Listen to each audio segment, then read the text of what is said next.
Welcome. It is so good to see you all here this evening. I don't know if we have any tourists in the house. If there are any tourists in the house, we would like you to know that tomorrow in Suffolk County, it's a holiday. It's Bunker Hill Day, which many of us actually do celebrate in and around the city of Boston. And it is the 228th anniversary of this key battle of the Revolution. We are here to commemorate the participation of African Americans and Indians in what has been an untold story of heroism and patriotism. Only beginning of the long and difficult road of freedom, the failure of the Revolution to deal with the issues of slavery led to the Civil War. That, of course, is an important story, but here this evening, we are gathered to concentrate on a piece of that story. Several years ago, when African American history was becoming again popular in this country in the 1960s, Bill Cosby, then a young actor, did a documentary on American television, and it was called Black History, Lost, Stolen, or Strayed. And this evening, we are going to talk about some of that Black history and how it was lost, stolen, strayed, but most importantly, how it has been recovered. In 1977, Ronald Duncan edited a book called The Encyclopedia of Ignorance. And what he did was to gather together a number of scientists and ask them to write about what they did not know. And Ronald Duncan, in the introduction to this book, said that compared to the pond of knowledge, our ignorance remains Atlantic. Right? I think that in many ways, that same encyclopedia could be written gathering a number of historians together to talk about what they do not know. And what is so important about what historians do not know is that since all of us think we're historians, which makes us different than scientists, we don't all think we're scientists, but we all think we know what happened. We all think we're historians. And when we do not admit our ignorance, then we form conclusions based on error. And in forming conclusions based on error, we start to build up a story that excludes huge numbers of people in our world. And what we are about tonight is to both acknowledge our ignorance and speak about how we have learned to fill in the truth, to fill in the knowledge. And when we leave tonight, I hope we will all celebrate what we learned tonight by making a list of what we do not know, so that the next time someone says to us, "Oh, no, they weren't there," we will be educated in our skepticism. We will be knowledgeable in our ignorance, and we will say, "Oh, let's take another look." And to help us take another look this evening, it is my privilege to introduce James Oliver Horton. I'm going to say a few things about James Oliver Horton because he's a friend of mine. I'm going to read them so that he doesn't get mad at me after this introduction. But let me say one thing. I knew Jim Horton before any of the things I'm going to tell you happened. I met Jim when I was at the Museum of Afro-American History. We had just purchased the African Meeting House. We might have owned the African Meeting House for about a year. And Jim had just finished his thesis, which would become the book Black Bostonians. And he came to visit some of the sites that he had been researching. And as a good graduate student historian, he had done all this research at the primary sources, except one primary source. He had not walked the ground. And I took him around Beacon Hill, and I showed him the African Meeting House and the Smith School and the homes of a number of 19th century African-American figures, and he knew them all. And now he could see their houses. It was one of the most remarkable tours I have ever given in my life. After writing Black Bostonians, Jim Horton went on to write Free People of Color, Inside the African American Community, the History of the African American People, which he edited with his wife Lois, In Hope of Liberty, Culture, Protest, and Community Among Northern Free Blacks. And he has served as historical advisor to several museums in the United States and abroad, and is a historical consultant to numerous film and video productions. He is a professor of American Studies and History at George Washington University and director of the Afro-American Communities Project of the National Museum of American History at the Smithsonian. And most recently, he has been elected to the presidency of the Organization of American Historians and will assume that presidency in March of next year.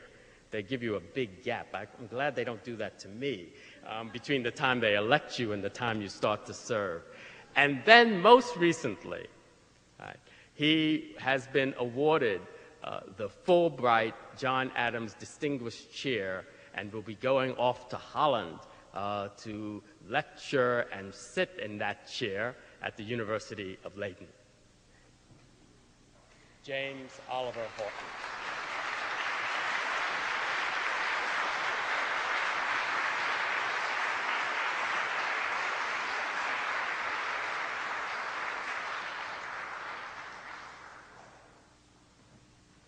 Well, thank you very much.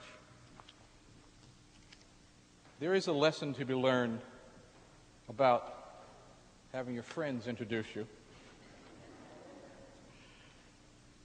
It is a pleasure for me, as it always is, to come back to Boston,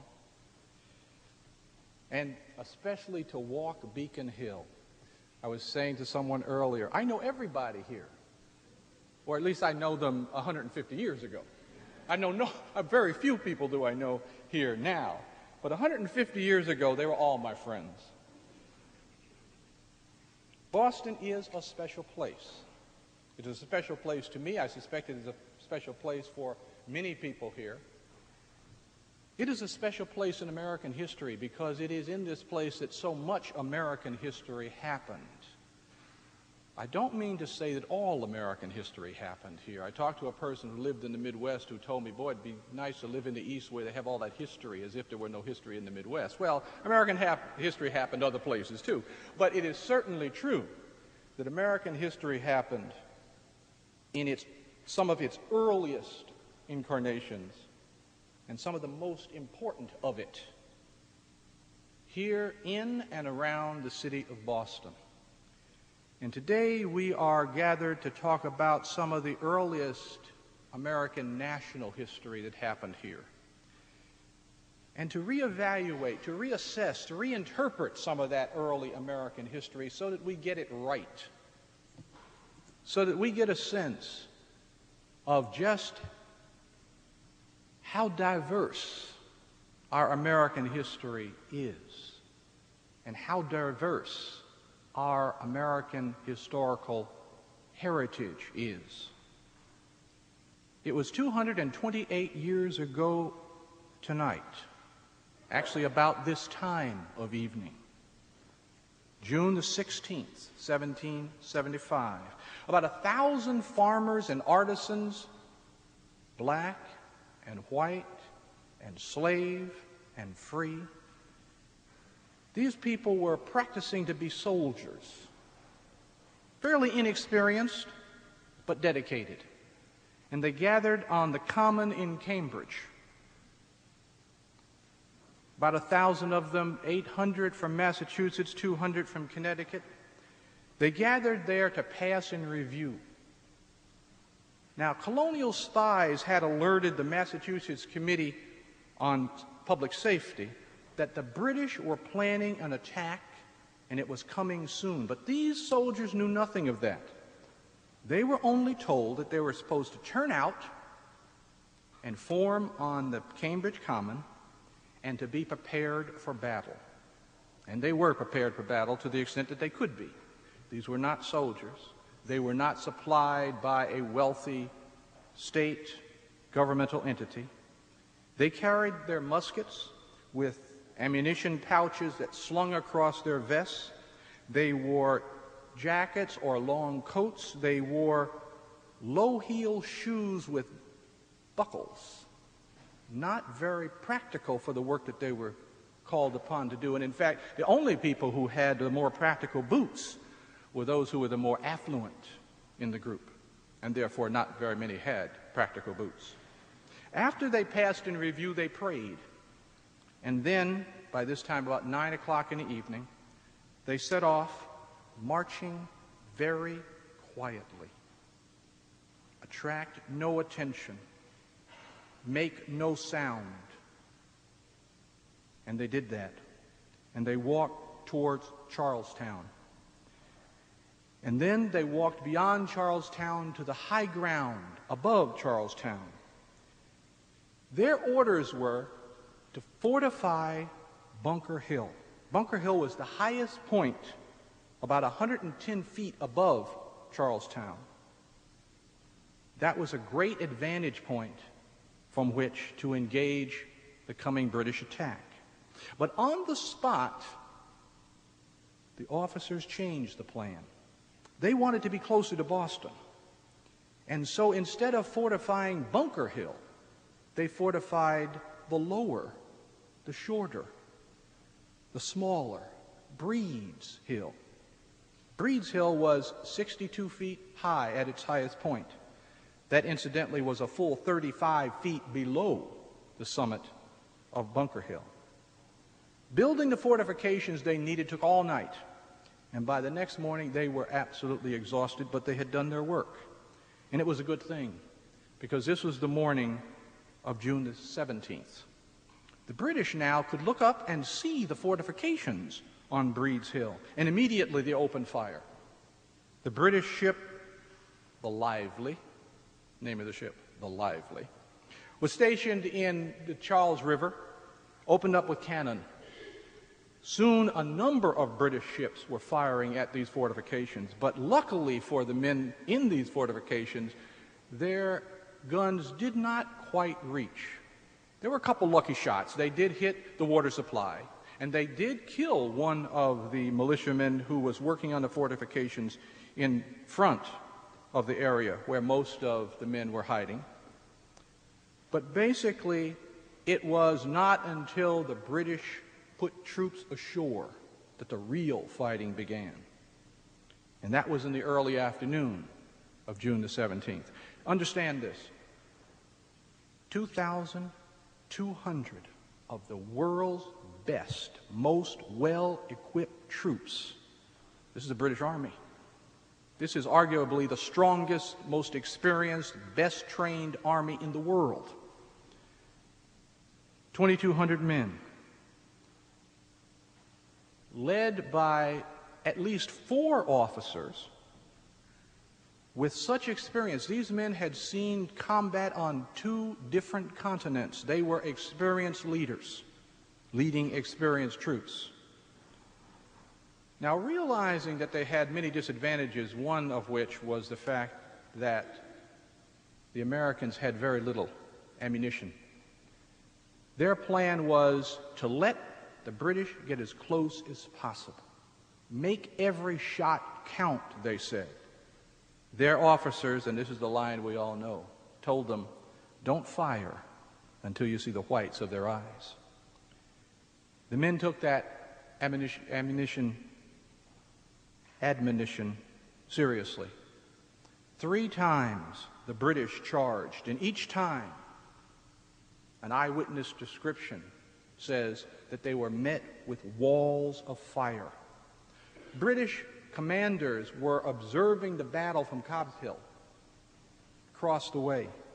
They were shocked to see so many of their men cut down. But eventually, on the 3rd try, they forced the Americans from the hill. The Americans had run out of ammunition.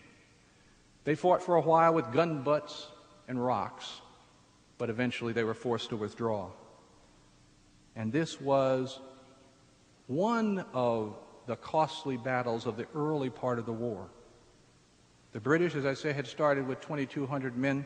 They lost 268 killed, 828 wounded.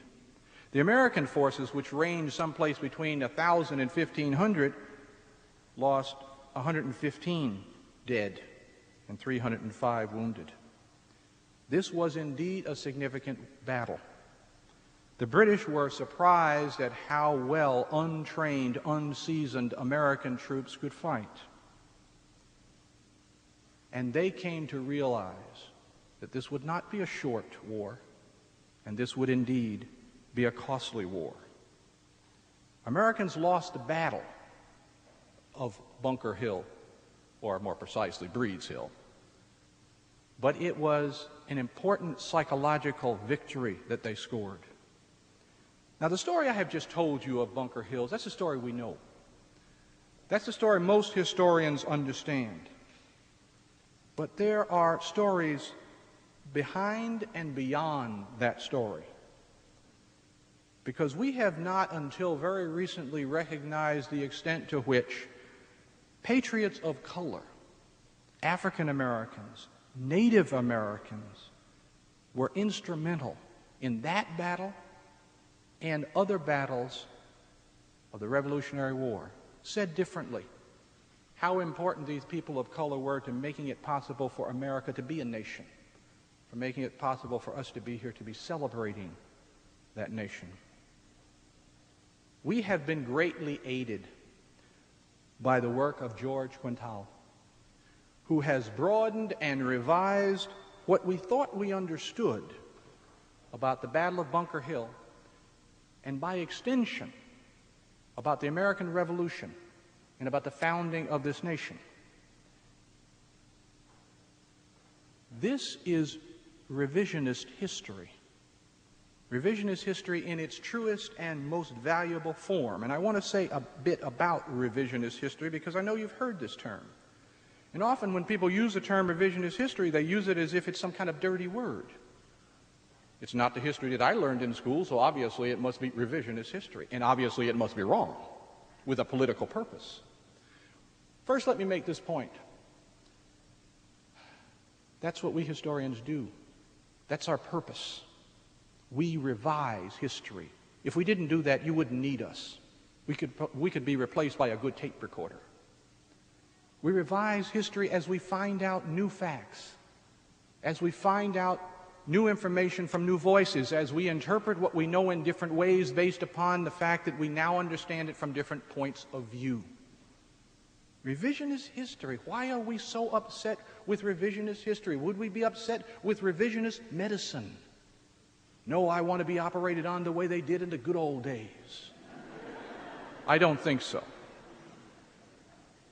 The fact is that through this kind of work that George Quintal has done, and the work that historians are doing every generation, revising what we think we know, I tell my students that the only history that is not revisionist history is the first history ever written.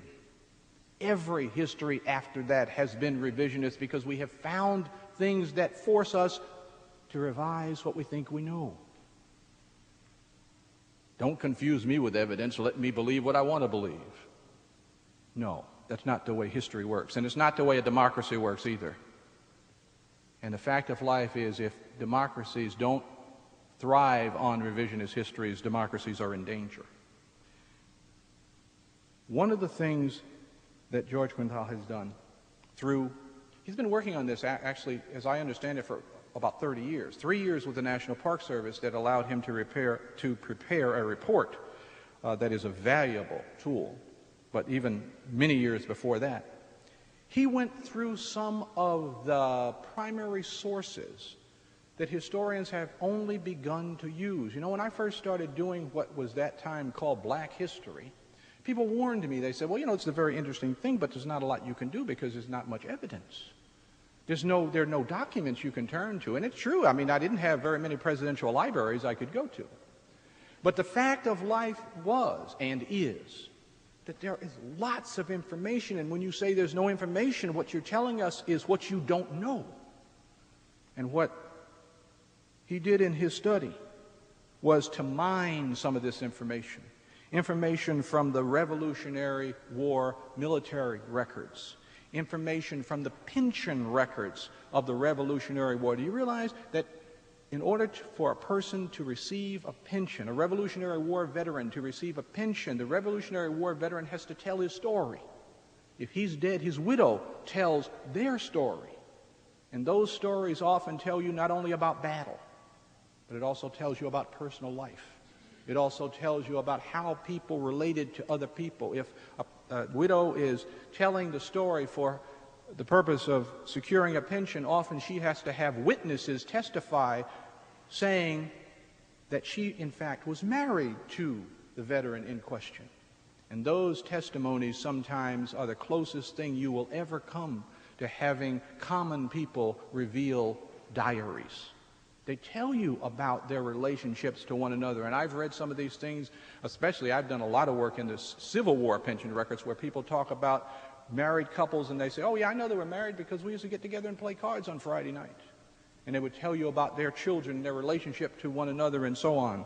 He mined these records. He also mined the U.S. Census. Starting in 1790, the U.S. Census becomes much more than a head count and can tell you about, by the time we get to the mid-19th century, can tell you about places of birth and occupation and who lives with whom and how long people have been in places and so on. And it gets more sophisticated as the years go on. And 19th and 18th century newspapers, a gold mine of information. In putting this information together, he was able to give us information about a number of people, patriots of color, who fought at Bunker Hill. And what I want to do is to take some of that information and broaden it still and talk about the role of race during this period that we call the period of the American Revolution. You know, when I was studying the American Revolution initially in undergraduate school and in graduate school, whenever they talked about the few blacks that they mentioned, and they did mention a few, we always believed that at a battle like Bunker Hill, there were 12, 15 maybe, African Americans. He has documented over 100. And in so documenting, he has forced us to reinterpret what we think about the Revolutionary War, to revise what we think about those things that brought our country into existence and those people who did it. What is the history of America? What does it mean to be an American? Who has been an American? You know, until the middle of the 20th century, it was not unusual for people, even historians, to consider and to even say publicly, America's a white man's country. Even by the time we got to the late 20th century, it was not unusual to talk about the contributions of African Americans to America, the contributions of Native Americans to America. But we all knew that what they were contributing to was basically a white man's country. Well, the fact is we learn more and more about our history, we understand what we ought to understand, but sometimes don't want to face. America is now undeniably a multiracial, multicultural society. But America has always been a multiracial, multicultural society. Go and talk to Columbus about the variety of cultures that were here when he arrived, and the fact that he was bringing yet another culture to mix in a hemisphere that was already multicultural. America takes its chief characteristic from the fact that it is multiracial, multicultural. America draws strength from that fact. It's very interesting, at the time people seemed to understand, at the time of the American Revolution, people seemed to understand that although race was important, I would never argue that race wasn't an important factor in the 18th century, but it was a different factor than we commonly think of it today.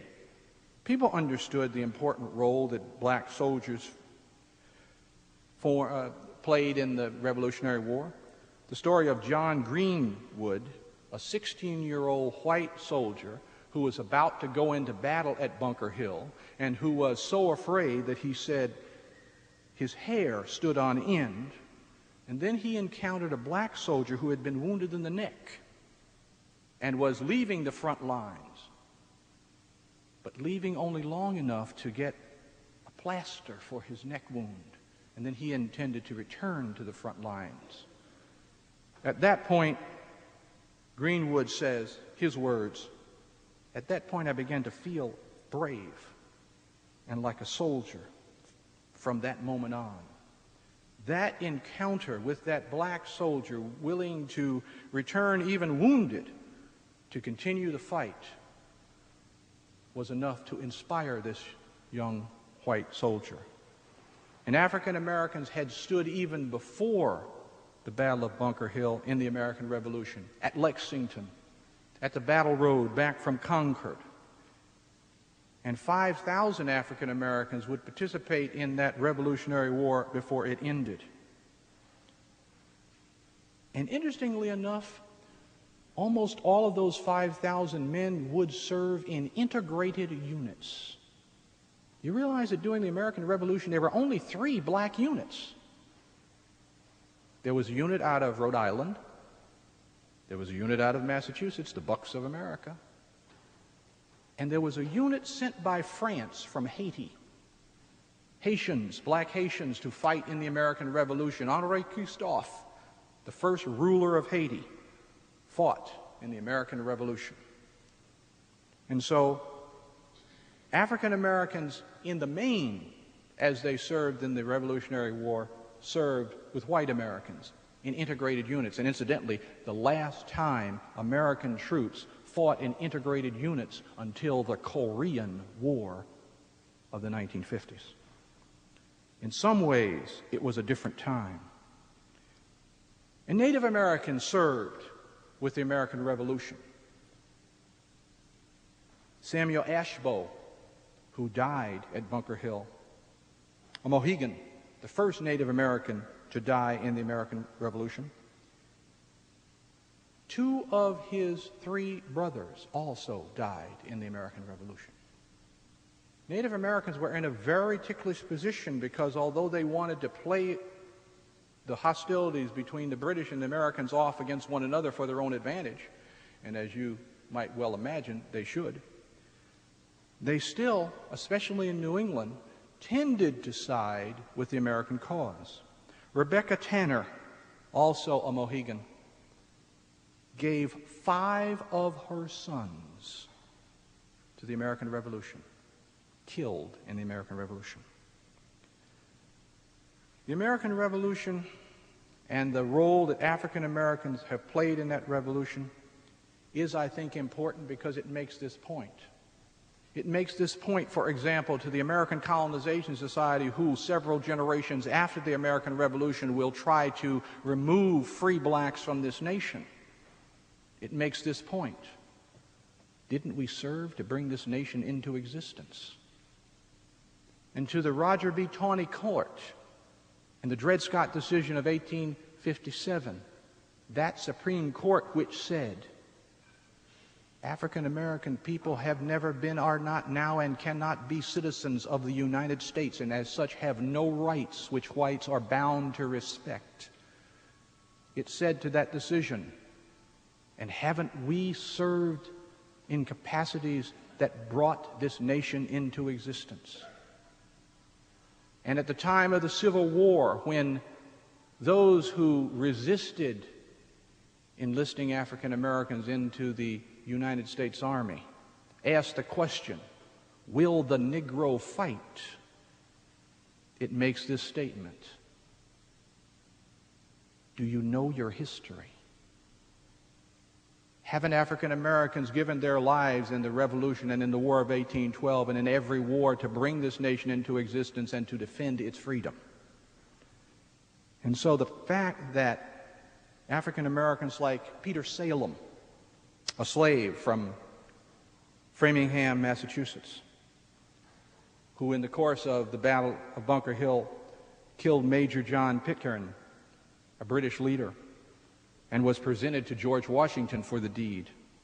Or Salem Poor, a slave who bought his freedom from Andover, who served at Bunker Hill and as a result of his service had 14 American officers sign a petition calling him, quote, a brave and gallant soldier. Their contributions to the American cause ought to make a difference. It ought to tell us something about the way in which the nation and its founding was an event made successful by the cooperation of people across racial lines. Now, initially, even after Bunker Hill, George Washington resisted enlisting African American troops. Very strange, because African American troops had already been fighting in the war. They had already been Minutemen. They had already died. And he resisted until the British governor of Virginia, Lord Dunmore, in November of 1775, issued this proclamation saying to all slaves, if you can get yourself to British lines, you will be free. Saying to all white indentured servants, if you can get yourself to British lines, you will be free. And as a result of that Dunmore's proclamation, thousands and tens of thousands of slaves, especially in the American South, walked off the plantation. Thomas Jefferson estimates that 30,000 left Virginia alone, and many of them volunteered to fight for the British. And many of them did fight for the British, because they weren't fighting for the British or the Americans ultimately. They were fighting for freedom.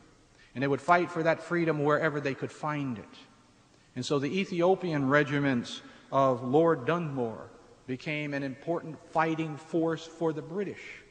And in various places in the South, guerrilla bands called banditis. And these were bands of blacks and poor whites and Native Americans who worked together as guerrilla fighters and raided plantations and freed slaves. And long after the Revolution was over, there were still bands in the South that called themselves the King of England soldiers, wearing patches that said freedom to slaves, hiding in the swamps of Georgia, in the mountains of South Carolina, raiding plantations and freeing slaves. These people were about the kinds of things that America talked about. These people took it seriously. The 18th century and the role of race in the 18th century, I think, is interesting. Because in the 18th century, when our society was basically a British society in terms of its class structure, a society in which those at the top looked down on everybody at the bottom, lumping them as the herd, the mean and vile classes. And those at the bottom of society were sometimes black slaves, and sometimes black indentured servants, and sometimes poor whites, and sometimes white indentured servants. and the fact that they were all lumped at the bottom of society gave them enough common ground so that they often formed interracial alliances. And if you want to know how these interracial alliances work, go and read the trial transcripts from the slave rebellion in New York in 1740-41, and you will find the number of whites who were executed for their participation. And if you read the slave rebellion transcripts from the plot to burn New York City in 1712, and you will read about the number of whites and Native Americans who, along with black slaves, were executed for their participation in this slave plot. The fact that African Americans fought in integrated units in the Revolutionary War was in keeping with the more flexible role of race in the 18th century. If you think about the pre-revolutionary mobs, I am now talking about the Stamp Act mob, I'm talking about the impressment mobs, I'm talking about all those mobs that complained about poor economic conditions for poor people. They were interracial mobs. And so in 1770, when Crispus Attucks led a mob in the Boston Massacre and was killed, and when John Adams defended the British soldiers, he said this mob was led by a mulatto sailor. He said this mob was made up by Jack Tars and Irish Teagues and colored saucy boys and mulattoes. And he said this to the jury, and what he didn't say is instructive. He did not say, aren't we surprised? Isn't this unusual? And because no one was surprised, and it wasn't unusual. There were many examples of such interracial mobs. And so when the American Revolution finally takes African Americans in as soldiers, it takes African Americans in as soldiers in the way that race had been playing out in the century before the American Revolution. And African Americans and white Americans fight side by side. I once had a student that asked me in the middle of the 1990s, has there ever been a time when blacks and whites have been able to work together successfully for progressive causes? And you might smile and say, doesn't he know about the civil rights movement of the mid-20th century? Well, at the time, you have to take into consideration that this young man was born in 1980, and to him, the civil rights movement was ancient history. But I did tell him about the civil rights movement, and I told him about the interracial alliances formed in the labor movement in the 1930s, and I talked to him about the interracial alliances formed in the populist movement at the end of the 19th century, and I told him about the interracial alliances during Reconstruction, and the interracial alliances during the abolitionist movement before the Civil War, and the interracial alliances at the time of the American Revolution and before. And then it occurred to me that we don't tell ourselves, we don't know as much about interracial alliances as we know about interracial hostility. Now, certainly there's enough information about interracial hostility to go around. There's a lot of that. But the fact of life is we haven't always worked at odds with one another. And there have been times when blacks and whites worked together successfully for progressive causes. And I want to make an argument that the American Revolution was one of those times. I want to thank all those who have worked hard to give us new information so that we understand that America has had from its beginning this great contradiction, this nation that said to the world, we believe in human freedom, God-given rights to liberty, and at the same time been that nation content to tolerate and even to found its economic system and much of its political system on racial slavery. And we have to understand that that is not something that we just recognize today. At the time, people understood that contradiction. Let me quote to you a member of Parliament who says, at the time of the American Revolution, why is it that we hear the greatest yelps for freedom from the drivers of Negro slaves? Let me quote to you Abigail Adams, who said in a letter to her husband, John, why is it that we are depriving others of that which we are striving for? And let me quote to you from a slave petition where slaves petitioned a variety of states, Massachusetts and Connecticut and Vermont and a variety of states, legislatures, in which they said, you are Christians. You have held yourself up to the world as Christians. And we expect great things from those who have made these public pronouncements dedicating themselves to human freedom. We are for human freedom also. From its very inception, America has attempted, not always well, to deal with this great contradiction. As some Americans joined in the cross-racial alliances to salvage an American dream, and I'm not talking about 2 cars in every garage here, the American dream of liberty, the American dream of human equality. 228 years ago, in the 18th century, how men of color and white men stood as men, as human beings, on the field symbolizing liberty. As they did, so we must dedicate ourselves to continuing that struggle even in the 21st century, because we've got an obligation to them. We've got an obligation to do what they set out to do, to struggle in the direction that they were struggling.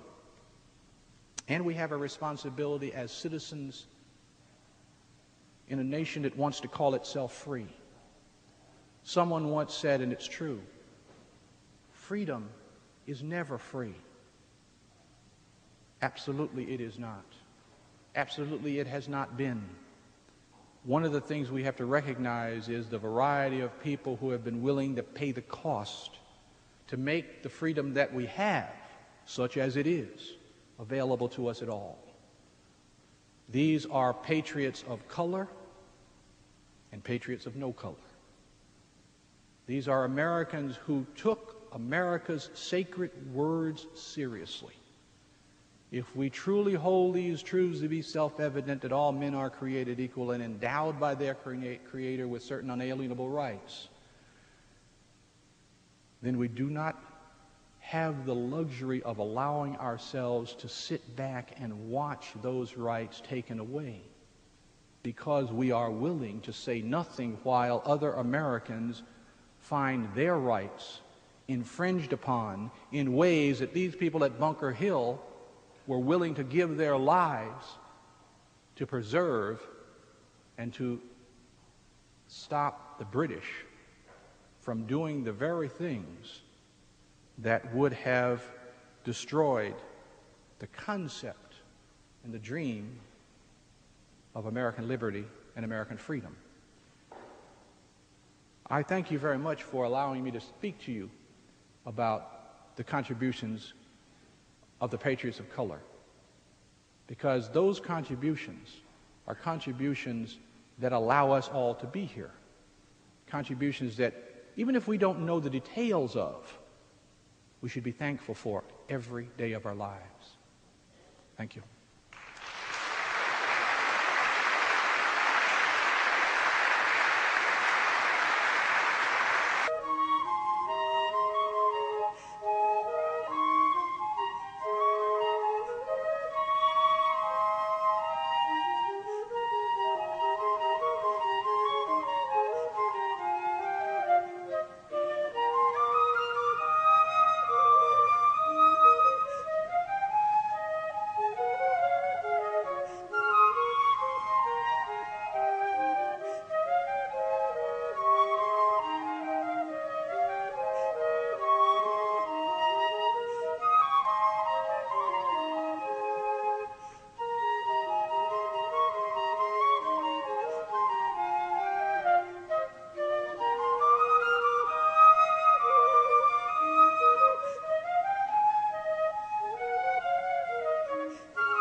Professor Horton, and thank you to the Middlesex County Fife and Drum.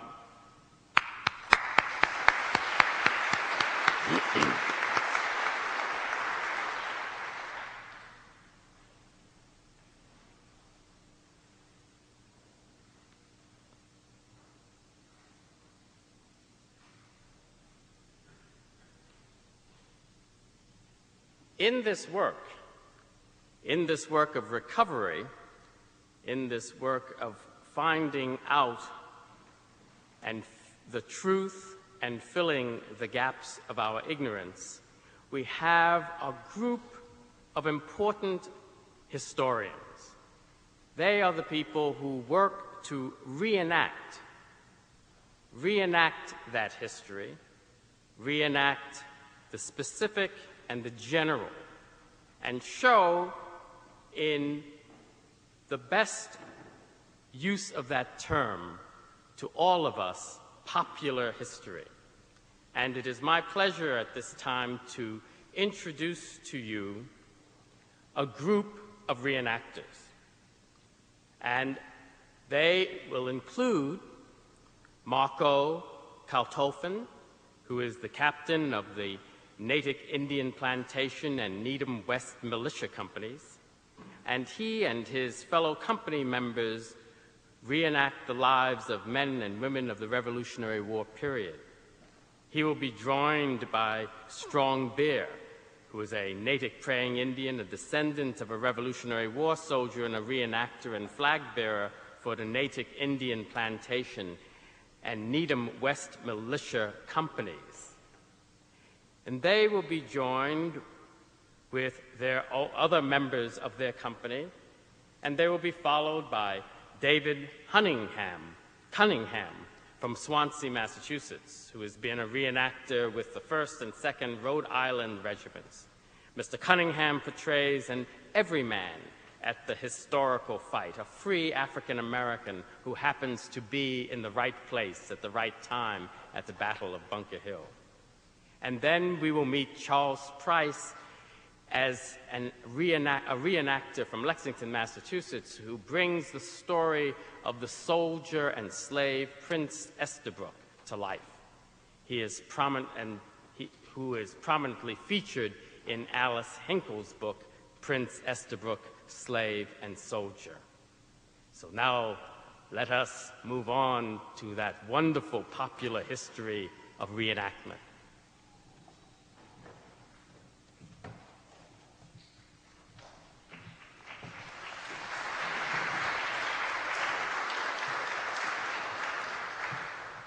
Good evening. Thank you. My name is Marco Kaltofen, and I am the captain of the Natick Indian Plantation and Needham West Militia Companies. We are a company of men and women who reenact the lives, stories, and skills of people who lived during the Revolutionary War period in Natick and Wellesley, Massachusetts. Now I know what you're thinking.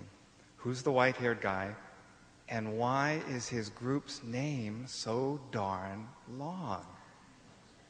Why aren't we just the Natick Militia Company?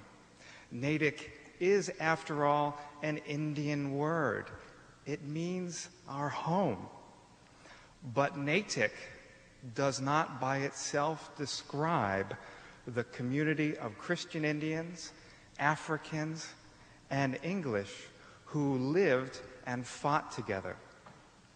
They did not live in any kind of utopian harmony, but they lived together in mutual respect and need, bound by an oath to God. They acknowledged each other's humanity through that oath and by standing together in God's house. Natick was not a chartered town in Massachusetts. It wasn't a political entity like some of the white communities. It was a plantation of unconquered Indians that was owned by those Indians in 1775. Natick was a place where three races coexisted and mixed. In this place, the Natick praying Indians established a home, and from this place, these Indians left to fight for the survival of their neighbors and for the glory of freedom for all.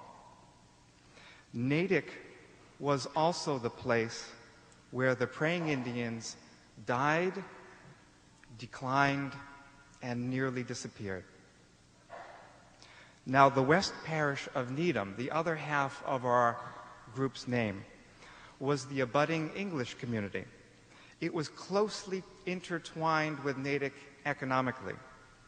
It was partly populated by those English of Natick who did not wish to rub shoulders with Indians in their church. Still, the two towns fought together to earn the right to govern themselves.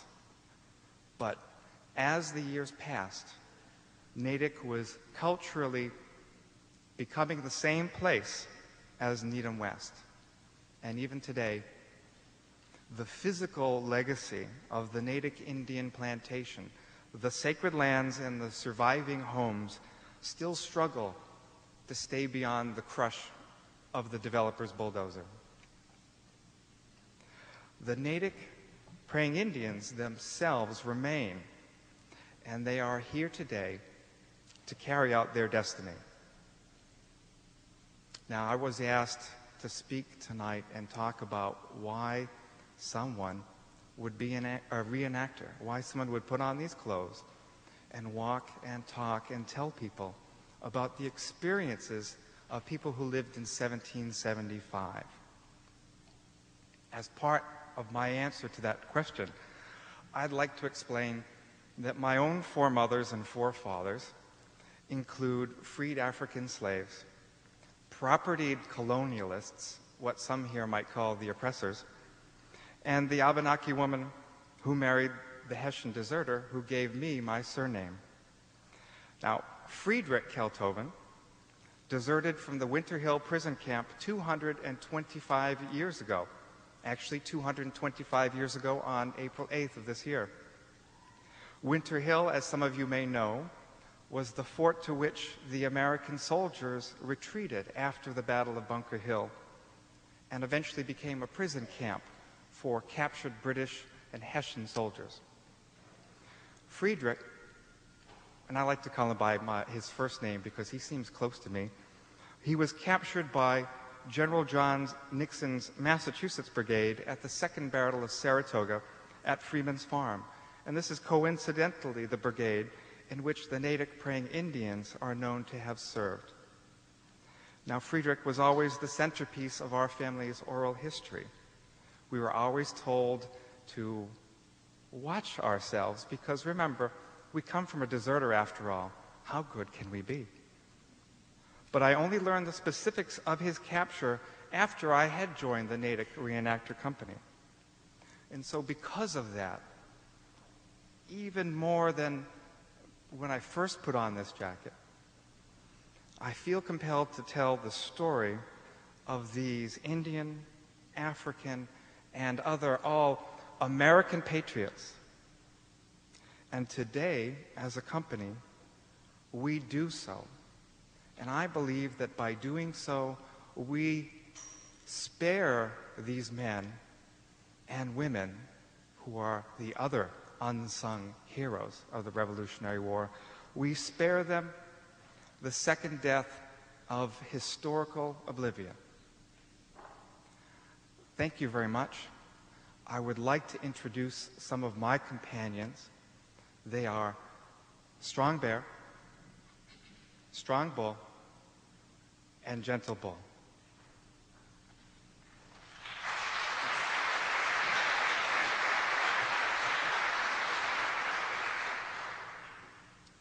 Hello.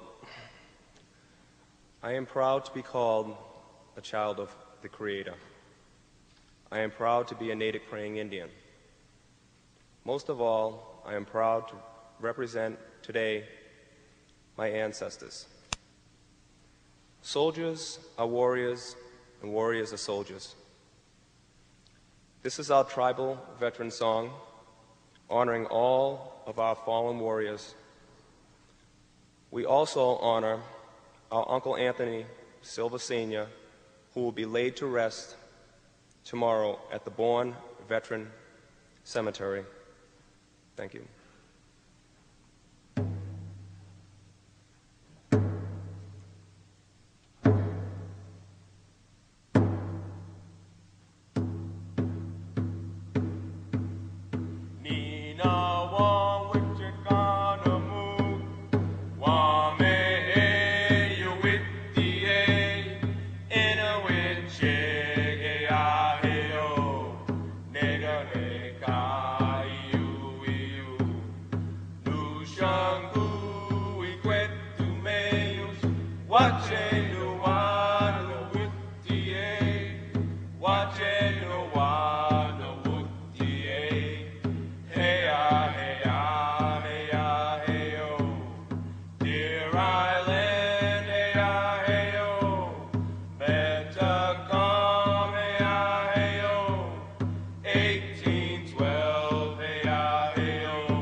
Little big horn, hey, ah, hey, oh. Wounded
my name is David Cunningham.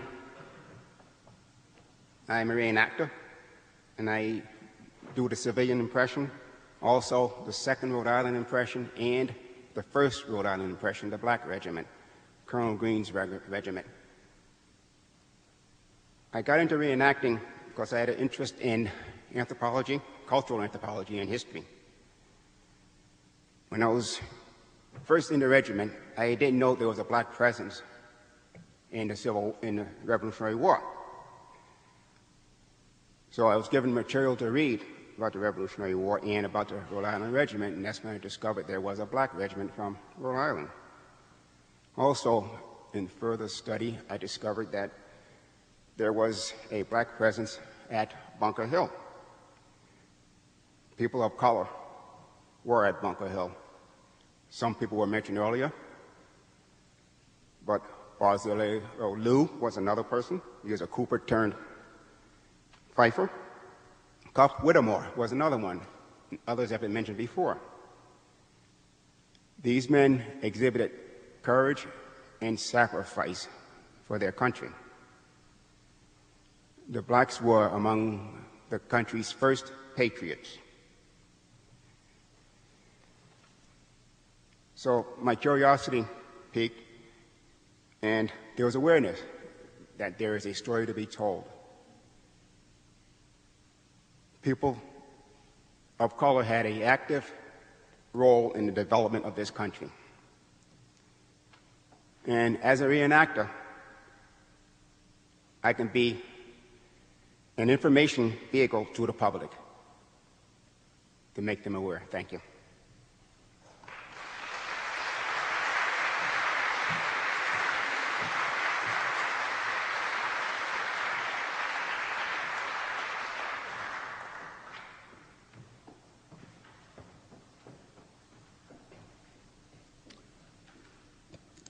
Good evening, ladies and gentlemen.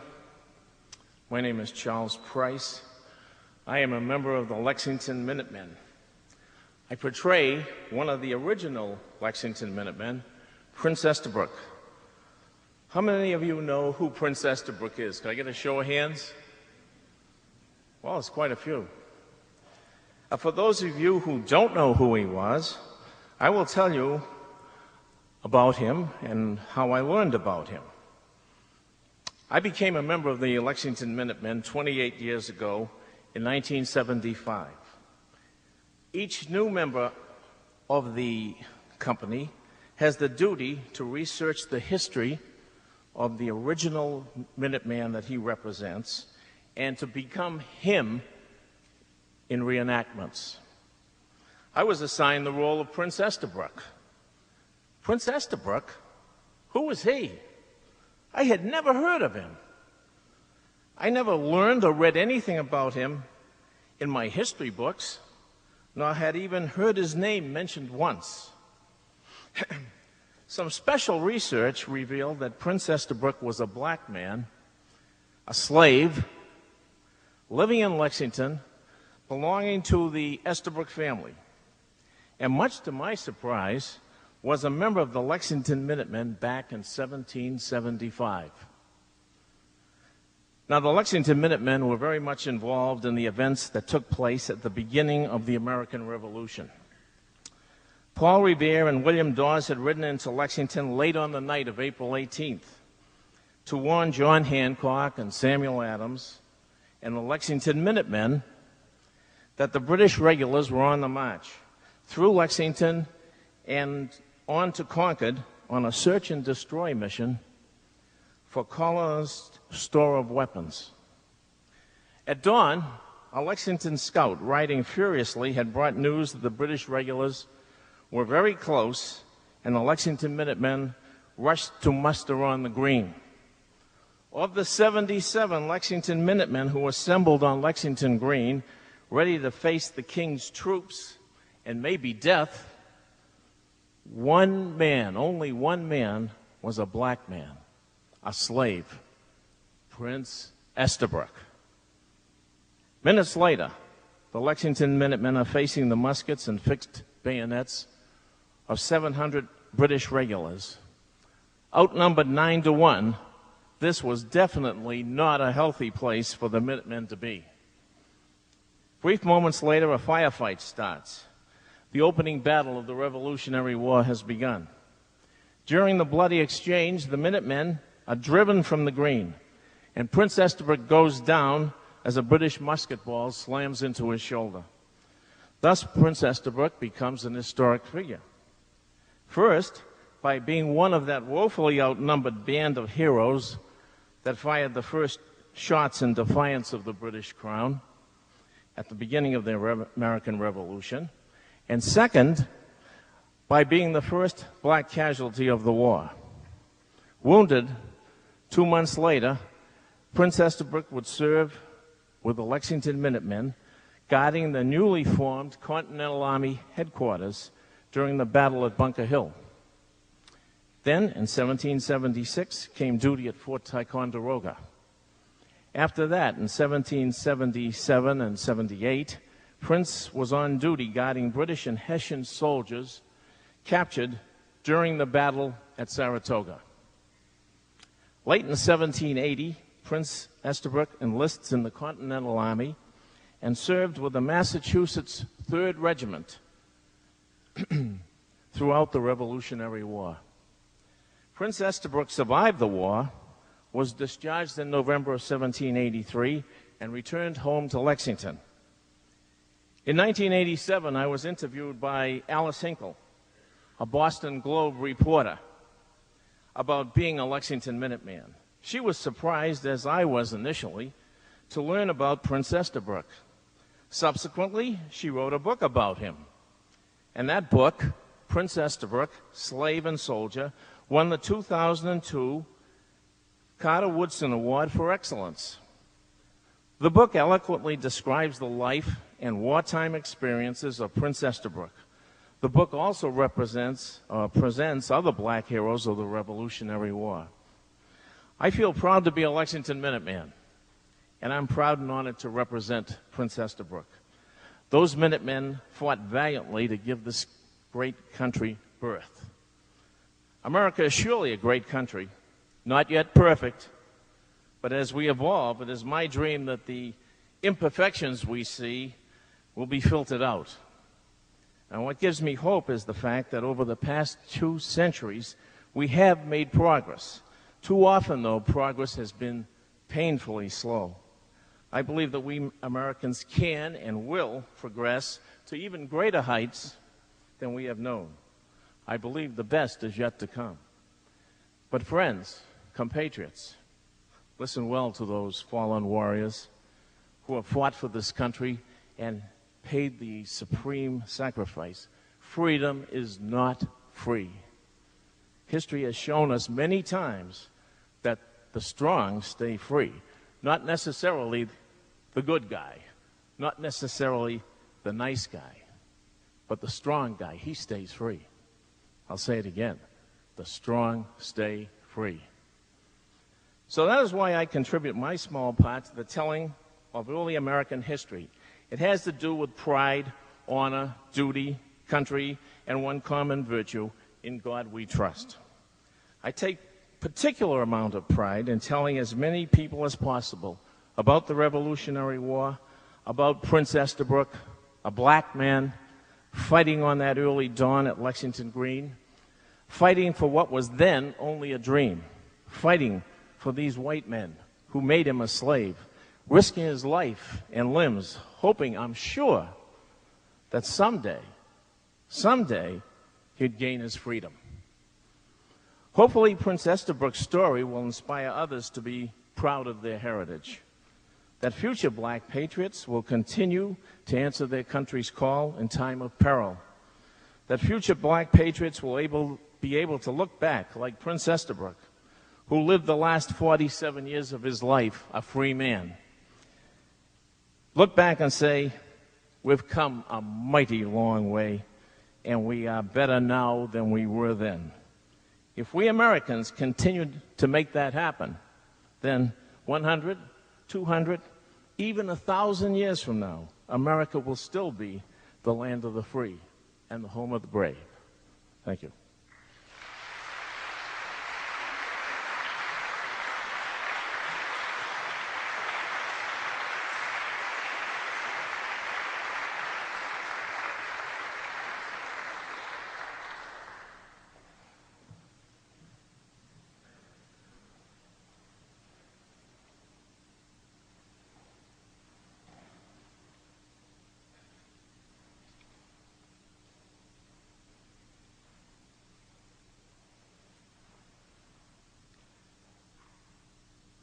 National Park Service sponsored the work of compiler and genealogist George Quintal, and that work, the report that has already been published, will be revised and published as Patriots of Color, a Peculiar Beauty and Merit, African Americans and Native Americans at the Battle Road and Bunker Hill. And that revised edition will be published by Eastern National, with a foreword by the Revolutionary War scholar Alfred Young, sometime about the end of this year. And again, we want to acknowledge the important work of Mr. Quintal in identifying the number of men of color, somewhere between 103 and maybe 125, who fought in these two battles.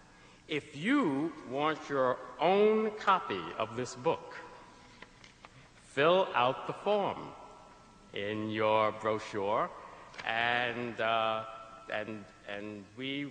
you will be notified about the publication of Patriots of Color. I cannot, of course, end this evening without thanking all the organizations and people who have worked so hard to put this evening together. The History Channel, the Boston National Historical Park, especially Marty Blatt, who has spent so much time. Where is Marty? Stand up, Marty. Stand up. Who has spent so much time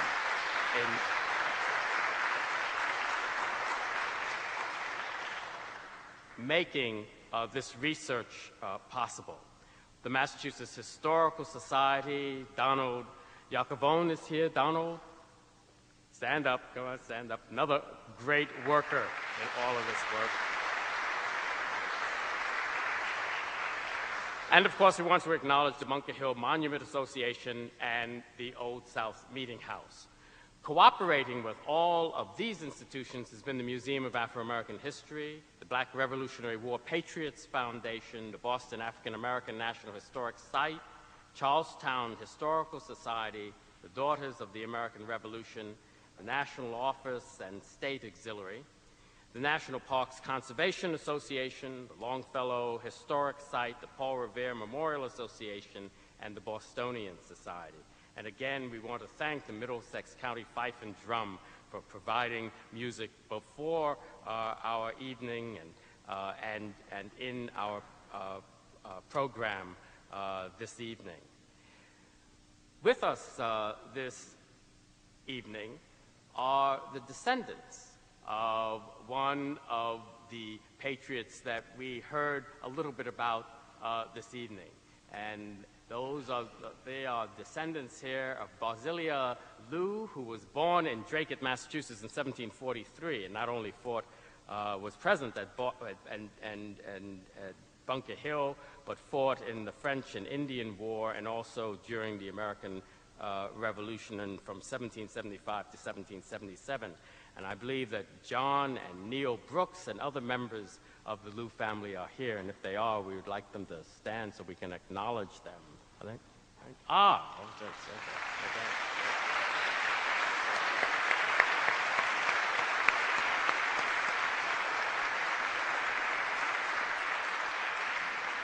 I want to thank you all. I want to thank the audience. I want to thank everyone who has participated in this wonderful evening. And I want to remind you again to work on your list of ignorance.